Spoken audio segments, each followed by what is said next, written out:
अस्सलाम वालेकुम। हाँ जी दोस्तों, क्या हाल है। तो आज हम आपके साथ गुलाब की कटिंग लगाने का तरीका शेयर करेंगे। आपको ये तो पता ही होगा कि जनवरी का महीना सबसे बेहतरीन महीना है गुलाब की कटिंग उगाने के लिए। तो चलें वीडियो को शुरू करते हैं।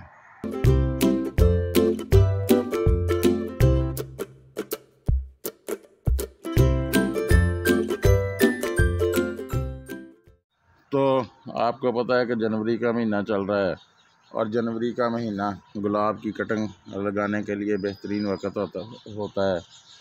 तो अगर हम जनवरी के एंड तक कोई भी देसी गुलाब या इंग्लिश गुलाब की कलम लगाते हैं तो वो उसका बहुत ज़्यादा चांस होता है, बल्कि 100% वो हमारी लगाई हुई कलम कामयाब हो जाती है। तो चलें ये हमने अपने गुलाब के पौधे से पहले से ये कलम काट ली है। तो आपने जो भी कलम लेनी है गुलाब की, उसको उसकी लंबाई 6 से 8 इंच तक होनी चाहिए और उसकी मोटाई कम से कम पेंसिल साइज़ के बराबर होनी चाहिए, क्योंकि पेंसिल साइज़ से कम मोटी जो कलम होती है उसके कामयाब होने के चांस कम होते हैं। तो इसको हम सैंड में ग्रो करेंगे। ये जो कंस्ट्रक्शन वाली सैंड है, क्योंकि ये जितनी हार्ड शाखें होती हैं, जैसे मोतिये की हो गई और हाइबिस्कस की हो गई, गुलाब की हो गई, तो ये सख्त शाखें सैंड में बड़ी अच्छी तरह से ग्रो करती हैं और थोड़े दिनों में ही हमारी कलम पर स्प्राउटिंग शुरू हो जाती है। तो इसके लिए हमने ये एक पॉट लिया है, ये सोडे की खाली बोतल है। तो इसमें हम ये कटिंग लगाएंगे। तो इसको अंदर हमने तकरीबन 5 इंच तक इसको सैंड से भर लिया है।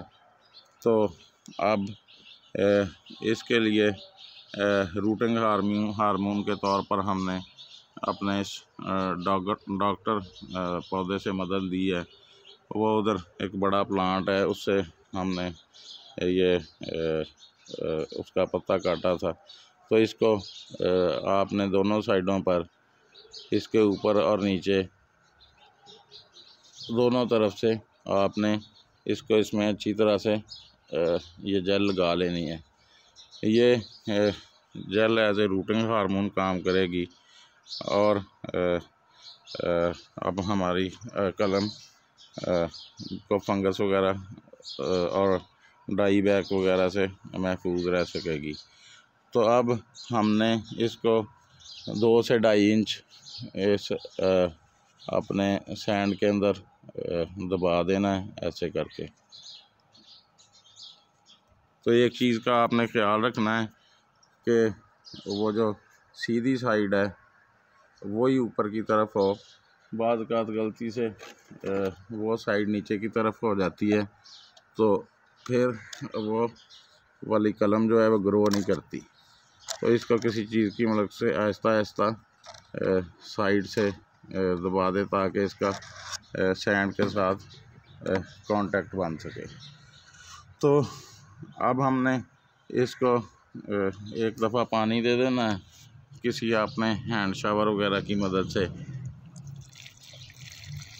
और इतना पानी देना है कि एक दफ़ा ये नीचे से ड्रेन हो जाए। और एक बात का और आपने ख्याल रखना है कि सैंड के नीचे से अपना इस बोतल के नीचे 2-3 आपने सुराख निकाल देने हैं, ताकि इसका फालतू पानी जो है वो नीचे से अगर ज़्यादा हो तो वो ड्रेन हो जाए। तो अब हमने इसको आपको ये बताते हैं कि इसको हमने इस बोतल में क्यों लगाया है। वैसे तो इसको किसी दूसरे के मिट्टी के गमले में या ऐसे किसी पॉट में भी ग्रो किया जा सकता है, लेकिन उसमें एक प्रॉब्लम ये आती है कि हमारे गार्डन में अक्सर बिल्लियाँ, चूहे वगैरह या ऐसे कोई पेट्स वगैरह उस कलम को डिस्टर्ब कर सकते हैं, और अगर ये कलम हिल जाती है तो फिर ये ग्रो नहीं करेगी। तो इसलिए हमने इसको इस सैंड में लगाया है और अब हम इसको ऊपर से कवर कर देंगे। तो चलें। तो अगर आपने हमारा चैनल अभी तक सब्सक्राइब नहीं किया तो कर लें, वीडियो को लाइक एंड शेयर करें। तो चलें जी, अब हमने इसके ढक्कन को बंद कर दिया है और उस पर टेप लगा दी है। तो अब ये मौसम की आजकल सख्ती से भी महफूज रहेगी हमारी कलम और हिलने से भी महफूज रहेगी, क्योंकि अगर कलम हिल जाती है तो फिर वो ग्रो नहीं करती, वो सूख जाती है और नीचे से उसकी जड़ें डेवलप नहीं होती।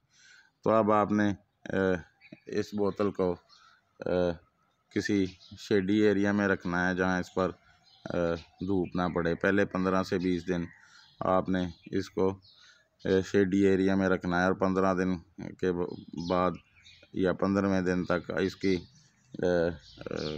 स्प्राउटिंग शुरू हो जाएगी और फिर ये आहिस्ता आहिस्ता वो स्प्राउटिंग बड़ी होकर पत्तों की शेप इख्तियार कर लेगी। हाँ, जब इस आपको 20-22 दिन हो जाएं तो फिर इसके टेप को उतार कर तो आपने इस ढक्कन को इस बोतल से अलहदा कर देना है और फिर इसको किसी ऐसे शेडी एरिया में रख देना है जिस पर इस बोतल के ऊपर, इस कलम के ऊपर थोड़ी बहुत सुबह शाम की धूप पड़ती रहे।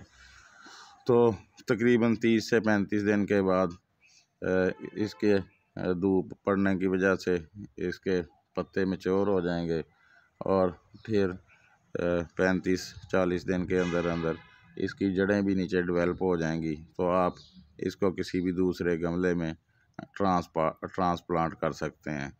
तो इसकी आपने एक एहतियात ये भी करनी है कि जो भी आप एक तो कटर वगैरह या नाइफ़ जिससे भी आप कलम तैयार करें तो उसको तेज़ होना चाहिए। दूसरा, उसको डिसइंफेक्ट कर लें हाइड्रोजन वगैरह से या स्प्रेट वगैरह से और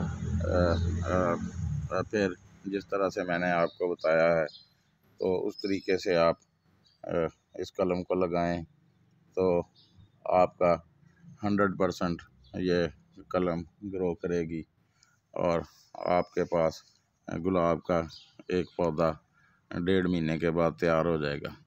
तो चलें जी, आज के लिए इतना ही। फिर किसी नए दिन किसी नए टॉपिक पर आपसे बात होगी। ओके जी, अल्लाह हाफिज़।